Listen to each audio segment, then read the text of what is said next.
Mapapanatili nating green ang ating dashboard sa pamamagitan ng pagpo-post, hindi lang ng basta reels. Meron po tayong long form video, meron po tayong status o yung text post at meron po tayong story. Yan po mga yan ang makakatulong sa atin para maging green ulit ang ating dashboard. Once na-detect ng Facebook at nakikita kang active lagi, ay magiging maganda ang ranking signals ng Facebook algorithm ng account mo. At reason kung bakit marami ang makakita sa post mo. At chance na may mag-viral sa mga video mo kung lumawak ang reach nito.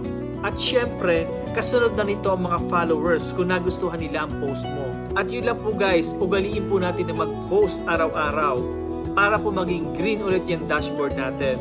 Tuloy lang po ang laban at ipakita natin sa mga taong nanghuhusga sa atin na kaya natin mapagtagumpayan ang pag-reels na ito.